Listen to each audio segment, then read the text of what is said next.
السلام عليكم صاحبي soo dhawaada meel walba waa dunida caladeeda ka joogtaan kadib sanadii lixaad markii nabiga sallallahu alayhi wasallam la galay qoladii quraysh heshiiskii la oran jiray sulhul hudaybiyah markii uu dhacay nabiga sallallahu alayhi wasallam uu la galay kufaar quraysh heshiiskaas asaga ah kaasoo dhigayay in 10 sano xabadujin la qaato oo muddo 10 sano aan u dhicin wax dagaalay sallallahu alayhi wasallam halkan waxay ku guuleysteen inay ka adkaadaan siyaasiyan iyo awood ahaan bay u adkaadaan kufaar quraysh maadaama ay quraysh ahaaday cadawgii muslimiinta laga bilaabo nabiga sallallahu alayhi wasallam markii la soo saaray ilaa yoomina hada oo dagaal fara badan lagu hoobtay ay muslimiinta la galeen sida dagaalkii Badr Uhud iyo Khandaq iyo wixii ka dambeeyay rasuulka sallallahu alayhi wasallam markii uu heshiiskaasi dhacay waxay heleen muslimiintu iyo nabiga sallallahu alayhi wasallam fursad ay risaaladooda ama diinta ay ugu bandhigayaan quwadihii kale ee adduunka maalinta ka jiray maadaama risaalada nabiga sallallahu alayhi wasallam ay ahaaday risaalo caalamiya oo nabiga sallallahu alayhi wasallam waxa loo diray ummadda oo idil ayaa loo diray ummatu Muhammad amaantood waxa adduunka bini'aadan ku nool dhan ayaa nabiga loo soo saaray sallallahu alayhi wasallam anbiyadii hore oo nabiga intii ka horeysay anbiyada qaar waxa loo diray tolkooda ayaa loo diray sidii nabigu lahaa wa kana nabiyyu yub'athu ila qawmi khassa wa bu'ithtu ila an-nas 'ama nabigu wuxuu ahaa mid tolkiisa si gooni loogu diro laakiin aniga waxa la ii soo saaray oo la ii diray ila an-nas kaafa dadku idil ayaa la ii soo saaray qul ya ayuha an-nas inni rasuulullahi ilaykum jamii'an wa qala haafid mukaththir lahaa markuu ayada fasiray nabiga waxa loo diray al-ahmar wal aswad mid cad iyo mid madow intaba waa loo diray khalqiga idil ayaa loo diray nabi Muhammad sallallahu alayhi wasallam hadaba nabigu soo arinta ayada ka duulayo ayaa sanadii lixaad markii uu dhacay heshiiskii sulhul hudaybiyah wixii ka dambeeyay ayuu dunida oo idil wuxuu go'aansaday inuu la hadlo oo fariintiisa uu gudbiyo waxaana uu diray wax ku dhow 10 fariinside ama rasuul kaasoo aadayo mid waliba dawladii waaga jiray kamida si uu u gudbiyo dhanbaalkii ilaahiga nabiga sallallahu alayhi wasallam la soo hadaba nabiga sallallahu alayhi wasallam waxa uu diray wax ku dhow 10 fariinside kaasoo loo diray dawladii maalinka adduunka ka dhisnaa sida dawladii Yurubiyaanka ee Qaysar oo hogaaminayay Yurubiyaanka ee Roomaanka loo yaqaano sidoo kale dawladii reer Faris ee Kisra ninkii la dhahayay uu xukumayay iyo boqorkii Xabasha ee Najaashi Ethiopia fadhiya iyo dhammaan waxa la wixii boqortooyooyin jiray waagaas oo dhan nabiga sallallahu alayhi wasallam dhamaantood waxa uu diray fariin ilaa la gaarsiiyay xataa iyo kii Masar fadhiyay oo qabtayinta hadaba daawadayaal maqtacan kooban ama clipkan waxaynu ku eegaynaa si qaas ah message-kii ama fariintii nabiga sallallahu alayhi wasallam uu diray boqorkii majuusiyiinta qoladii dabka caabudaysay reer Faris dawladii Farisiyiinta iyo falcelintii uu sameeyay boqorkii reer Faris ee halka xukumayay markii uu la kulmay fariintii nabiga sallallahu alayhi wasallam uu siiyay hadaba daawadayaal sanadii lixaad markii heshiiskii sulhul hudaybiyah uu dhacay kadib nabiga sallallahu alayhi wasallam dadkii uu diray waxa ku jiray saxaabi la yiraahdo Abdullah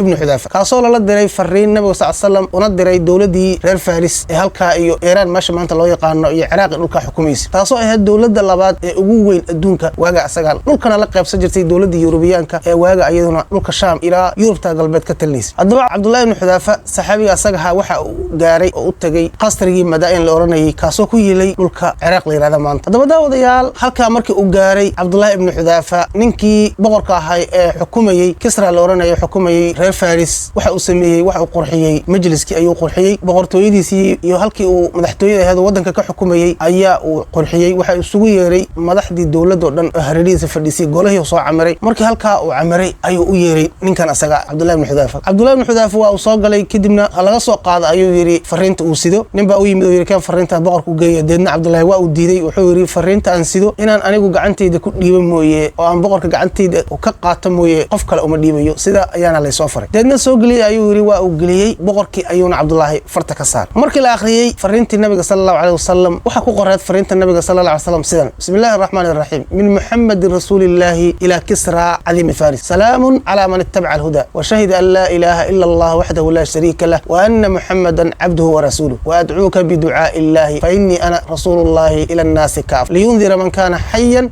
ويحق القول على الكافرين فإن تسلم تسلم وإن أبيت فإن إثم المجوس عليك أرنتها أيضا يا كقرات والنبي صلى الله عليه وسلم وكل هي وحنا هي رسولك إلهي وأدونك إذا الله صدري وحنا كوجي يا إن إسلامته هدي أديدنا قلنا دبك عبد دم بجودو هذيك دوش على أيوسارية نكاسي وبقر كدولة إذا هدي وإسلامه ضدك إذا بقى إسلامي هدي وإسلام وهينا دولة إذا بقى كحرن أو هالكاس شعب كانوا دعودي إلهي مقادرية هذا بدأ وضيال من كسرها مركوه الرئيس ومرك مقلي من محمد رسول الله إلى كسرى عظيم فارس وأبودي ورقدنا وأجحجاح كدمنا وحا ويري أيبدأ اسمه قبل اسمي مقعيس أيقب اللابية أنيق معي كور أيرسل لي هذا وهو عبدي مروحان ويصدر يا أسوء أتونكيجي والضغن نبي محمد أيو لي أسوء أتونكيجي أيو وحكا يصدر يا مقعيس أيقب اللابية أنيق معي وكبر هلكو كجاري ما دام يهنن بقرة دولتنا الدون كبركة ترسح حكومة حوسيري سيدا قاب كان لقولها الله وحوسؤك إن قاب وهبونا إن الله هذا وحدوني إن أستلم مقعيس لقول بالله نبي يقول magaciisa dib mariyo ayuu doonayay halka uu kibirka gaaray ninka asaga hadaba daawadayaal warqadii asaga waa uu jeexay fadhigii oo dhanna waa uu qasay ninka asaga xanaaqi dirta Abdullah ibn Xudaafa saxaabigii fariinsidaha markuu arkay wixii dhacay aayarba halkii uu isaga baxay deedna faraskiisii ayuu iska koray waana jidka ayuu ku soo laabtay ninka asaga ahay markii uu degay oo caradii wixii ka tagtay ayaa uu yiri hal soo geliyo ninkii carabiga ahaa fariintan keenay Abdullah waa ay raadiyeen deedna Abdullah maba joogo mar hore ayuu lugta iska soo furay kadibna shaqaalihiisa ayuu isugu yeeray wuxuu yiri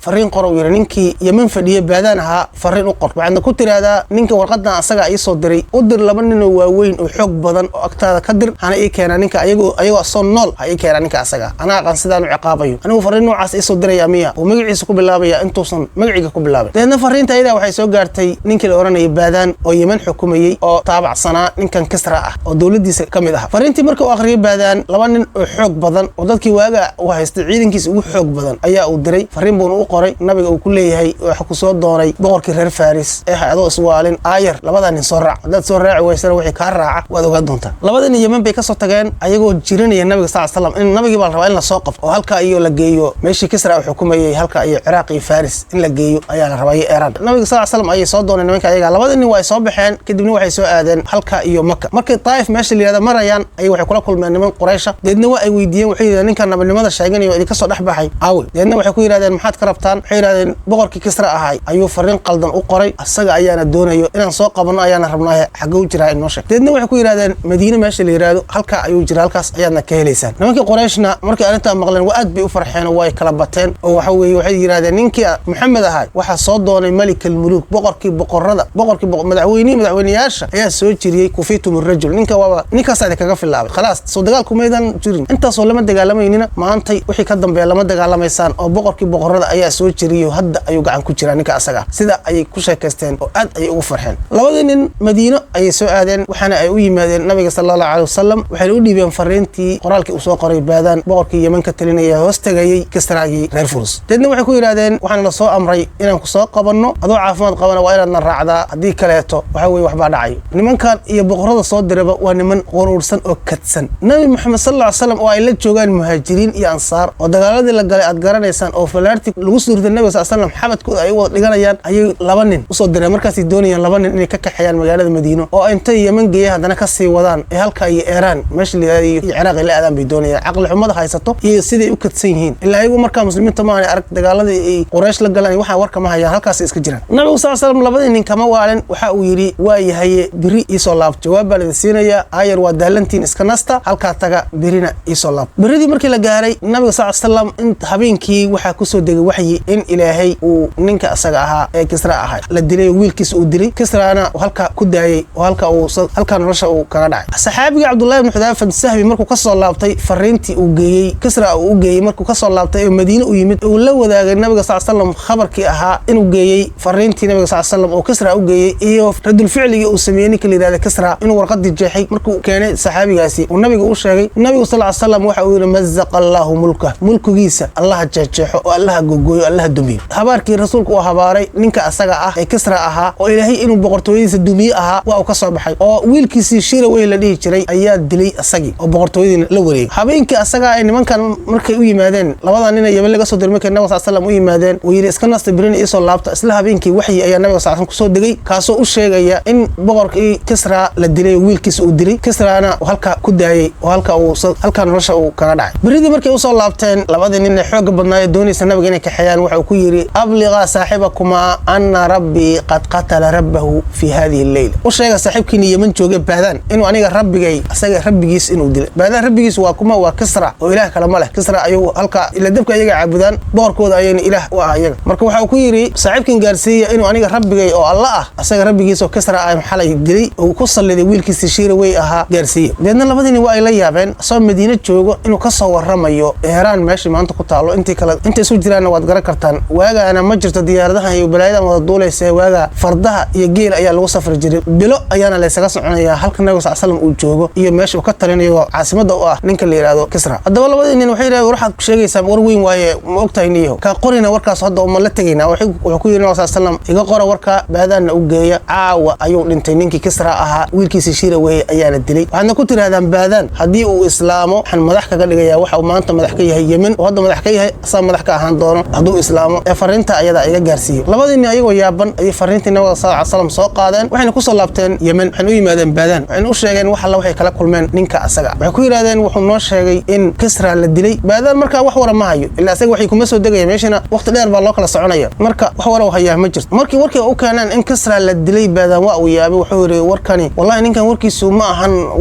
wararkii ku hadli jireen boqoradu ninkani warkiisu war boqor ma ah hadii uu run sheegay ninkani waa nabi waana raacayna waxaan ka warsugaynaa warka ka iman doono madaxtooyadii Kisra ee halka ay Iiraan ku tiil hadii warkii ninka uu sheegay Madiina joogay nabadnimada sheeganaya hadii uu warkaasi run noqdana waynu rumaynayna haduu run noqon waayana ra'yigeena ayaan kolka asaga fiirinayna maba uusan daahin ninkii badanahay ilaa uu u yimiday fariinsida ka socdo madaxtooyadii Kisra kaasoo soo diray wiilkii Shirawayh ee xukunka la wareegay dilay aabihi markii fariinta ay soo gaarto akhriyana wiilkii Shirawayh uu ku leeyahay Baadaan aabahay aniga ayaa dilay markii aan arkay inuu reer Faris ashraaftooda u laaynayo dawladana oo si wacan uusan u xukumaynin aniga ayaa dilay anoo u danaynayo Faris iyo wadanka iyo shacbigeeda hadaba waxaan ka doonayaa inaad Yemen dadka ku nool dhan aad baayaca iga qaado arintaad aad la socotaan dawladda isbedelkaas baa ku dhacay halkeen aniga ayaa qabsaday waa inaad la socotaan fariin uu nuuca ku leeyahay ayaa waxa soo gaartay Baadaan ninkii xukumayay Yemen Baadaan markii uu arkay waa uu xaqiiqsaday in nabiga sallallahu alayhi wasallam uu run sheegay nabina uu yahay warkanina uusan ahayn warkii ay ku hadli jireen boqorrada deedna halka ayuu ku islaamay Baadaan dhammaan wixii reer Faris Yemen ka joogo dhanna halka ayay ku islaameen Yemenna sidaas ayay ku soo gashay gacantii muslimiinta oo ay ku noqotay wadan ay leeyihiin muslimiinta hadaba daawadayaal halkan hadii aad soo gaartay inta ayaan ku soo gabagabeynaa muuqaalkan asaga ah oo aanu kaga hadlaynay fariintii nabiga sallallahu alayhi wasallam oo u diray Kisra iyo qaabkii uu kaga jawaabay boqorkii Kisra iyo sida Ilaahay u dumiyay